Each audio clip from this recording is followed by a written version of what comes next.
2024 లేదా 25లో డిగ్రీ లేదా బీటెక్ చదివారా? సాఫ్ట్‌వేర్ జాబ్ కోసం ఎదురు చూస్తున్నారా? అయితే కోడ్ జ్ఞాన్ 100 డేస్ కోర్సులో చేరండి. జాబ్ సాధించండి.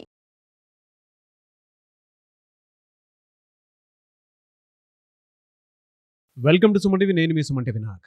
రికవరీ ఏజెంట్స్ వలన కనుక మన హెల్త్ పాడైపోతే హాస్పిటల్లో అడ్మిట్ అయితే లీగల్ కాంపన్సేషన్ అనేది తీసుకోవచ్చా అండ్ దీనికి చట్టాలు ఏం చెప్తున్నాయి అనేది ఈరోజు మనతో పాటు ప్రముఖ అడ్వకేట్ శశికాంత్ గారు ఉన్నారు. అది వారి మాట్లాడి తెలుసుకుందాం. నమస్కారం సార్. నమస్తే. ఎక్స్ట్రీమ్ వెళ్ళిపోయి రికవరీ ఏజెంట్స్ ప్యానిక్ క్రియేట్ చేసి బీపీ షుగర్లు అన్నీ వచ్చేసేలాగా మనం ఏమీ ఆలోచించలేనటువంటి ట్రామాలోకి తీసుకొని వెళ్ళి ఒక స్ట్రెస్కి గురి చేసి హాస్పిటల్ పాలైపోతాము. ఏం చేయాలో అర్థం కాని పరిస్థితి. అలాంటప్పుడు చట్టపరంగా దాన్ని క్లెయిమ్ చేసుకునేటువంటి అవకాశం ఉంటుందా? ఈ రికవరీ ఏజెంట్ హరాస్మెంట్ని మనం ఏ విధంగా ఆ సమయంలో తీసుకోవాల్సినటువంటి అవసరం ఉంటుందంటారు? కాంపన్సేషన్ ఉంటుందా? మనం తీసుకుంటే ఒక్కొక్కళ్ళు ఒక్కొక్క మెంటాలిటీ ఉంటుంది. కొంతమంది చాలా స్ట్రాంగ్ ఉంటారు. ఎన్ని కాల్స్ వచ్చినా రికవరీ వాళ్ళవి ఎన్ని హెరాస్మెంట్లు ఉన్నా తట్టుకుంటారు. వాళ్ళకి ఎటువంటి ఇంపాక్ట్ ఉండదు వాళ్ళ హెల్త్ మీద. కొంతమంది చాలా సెన్సిటివ్ ఉంటారు. నాగరాజ్ గారు హైలీ సెన్సిటివ్ ఉంటారు.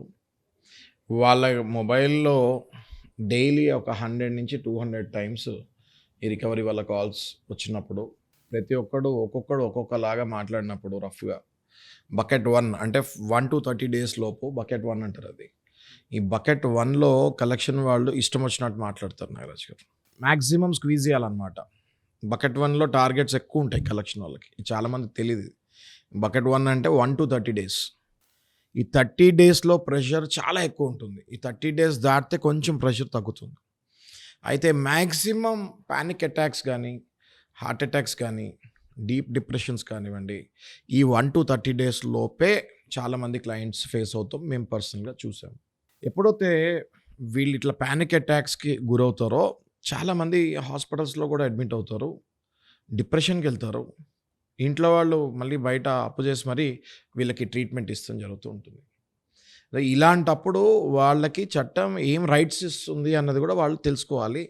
ఈ విషయం చాలామందికి తెలియదు. నాగరాజ్ గారు, they have every right to go for compensation, but they need to establish there medical problems and establish the hospital proofs and evidences and they need to submit that. అంటే హాస్పిటల్లో admit అయినప్పుడు ఆ డాక్టర్ ఏదైతే రాస్తారో doctor గారు ప్రిస్క్రిప్షన్లో కానివ్వండి, summary షీట్లో కానివ్వండి, డెఫినెట్గా panic attack due to harassment from collection agents అన్నది కూడా మెన్షన్ చేయొచ్చు. ఎందుకంటే డాక్టర్ గారు కౌన్సిలింగ్ చేసినప్పుడు అడుగుతారు, మీకు పెయిన్ ఎందుకు వచ్చిందని అని అడుగుతారు. మీకు పెయిన్ ఎందుకు వచ్చింది అన్నప్పుడు, నాకు ఇట్లా విపరీతమైన కాల్స్ వచ్చినప్పుడు నాకు టెన్షన్ వచ్చి పెయిన్ వచ్చిందని అని అంటారు. మరి ఎక్కడి నుంచి కాల్స్ వచ్చాయండి మీకు, ఎవరి కాల్స్ వల్ల అని అడుగుతారు. ఈ మధ్య కలెక్షన్ వల్ల కాల్స్ స్టార్ట్ అయినాయండి, దానివల్ల నాకు ఇక పెయిన్ స్టార్ట్ అయింది అని అంటారు. ఇంతకుముందు ఎప్పుడైనా మీకు లైఫ్లో ఈ పెయిన్ ఉందా అండి? ఎప్పుడు పెయిన్ లేదు అంటే it is a clear cut heart stroke or panic attack caused by only collection agents. క్లియర్గా డాక్టర్ తోటి అది మెన్షన్ చేయించుకోవాలి. డాక్టర్ గారు కూడా అది మెన్షన్ చేస్తారు వెరీ క్లియర్లీ. ఒకవేళ ఏదైనా పెయిన్ వచ్చినా ఏదైనా పేషెంట్కి దేనివల్ల వచ్చింది, ఎందుకు వచ్చింది అని చాలా క్వశ్చన్స్ అడుగుతారు కదా డాక్టర్స్. అది ఒకటి ఎవిడెన్స్ లాగా క్రియేట్ అవుతుంది. నెక్స్ట్ అదే హాస్పిటల్లో దానికైన బిల్స్ కూడా అవుతాయి కదా నాగరాజ్ గారు. ఒకవేళ if this panic attack is caused by the continuous calls from the collection harassment అంటే అడ్మిట్ అయిన తర్వాత బిల్స్ ఏవైతే అవుతాయో సుమారు ఒక 50,000, 60,000 లేకపోతే ఒక 40,000 అయినాయి అనుకోండి. ఆ బిల్స్ని ప్లస్ ఈ డాక్టర్ గారు రాసిన సమరీ షీట్ని 2 అటాచ్ చేస్తే అది ఒక స్ట్రాంగ్ ఎవిడెన్స్ ఫామ్ అవుతుంది. ఖచ్చితంగా మనం ఎప్పుడైతే ఈ medical problems plus medical reasons establish చేసి దాంతోపాటు ఈ మెడికల్ ప్రూఫ్స్ కూడా బిల్స్ కూడా పెడుతున్నామో మీరు కంపన్సేషన్కి అర్హులు.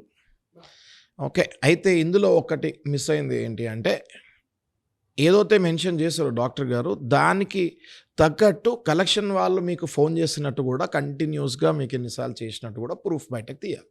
ఆడియో వీడియో ఇవన్నీ కూడా అటాక్కి ముందు హాస్పిటల్కి వెళ్ళే ముందు ఒక 2 to 3 days ముందు ఈ డేటా కనుక మీ దగ్గర ఎస్టాబ్లిష్ అయి ఉంటే ఎవరైనా కామన్ పర్సన్ కూడా చెప్పేస్తారు ఇదే కారణం అని. రైట్, కామన్ పర్సన్ కూడా తెలియాలన్నమాట దీనివల్లే అయింది అని. అప్పుడే కోర్టులు కూడా నమ్ముతాయి దీనివల్లే అయింది అని. ఇది కాంపన్సేషన్ ఉంటే ఎంత ఉంటుంది సార్ అసలు?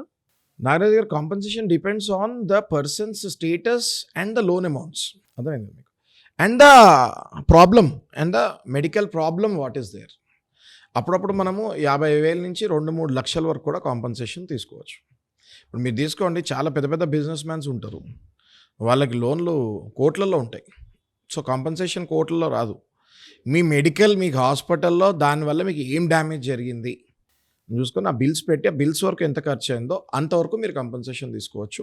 50,000, 1,00,000, 2,00,000 అన్నది డెఫినెట్గా మీకు ఒకవేళ జరిగి ఉంటే, అయి ఉంటే, మీకు గనక ఇన్సూరెన్స్ ఏమి కవరేజ్ లేకుండా ఉంటే 100% మీరు ఆ బిల్స్ని క్లెయిమ్ చేసుకోవచ్చు నాగరాజ్ గారు.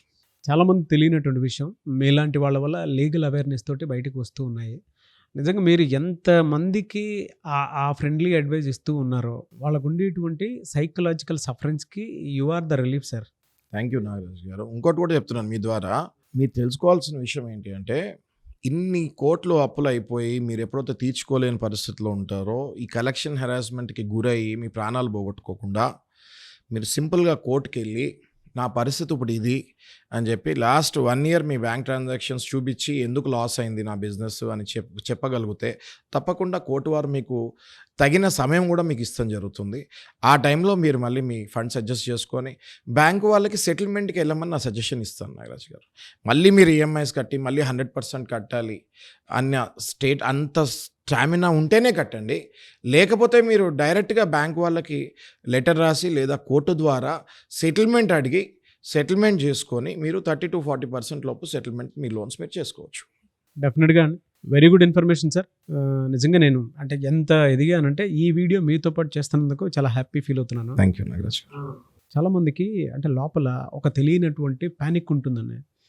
సొసైటీని ఎలా ఫేస్ చేయాలి, నన్ను నేను ఎలా ఇది చేసుకోవాలి అంటే అవతల వైపు వాళ్ళ నుంచి మనం ఏదో రేపులు మటర్లు చేసినంత ఇదిగా కూడా కాల్స్ అవి వస్తూ ఉంటాయి మనకి. ఒకలాంటి ప్యానిక్, బియాండ్ ప్యానిక్ అనుకోండి అది. అవును సార్. అందుకే అక్కడి వరకు వెళ్ళిపోతారు. అంటే హెల్త్ కూడా పాడైపోయి అంత దెబ్బతినంత స్థాయికి వెళ్ళిపోతూ ఉంటారు. డబ్బు అనేది లీస్ట్ అండి when it comes to health is wealth. So అటువంటి ప్రతిదానికి మీరు ఒక సమాధానంగా మారి ప్రతి ఒక్కరిని కూడా అవేర్నెస్ క్రియేట్ చేస్తున్నారు చూసారా. I'm very happy for you and thank you so much. Thank you thank you so much. Thank you.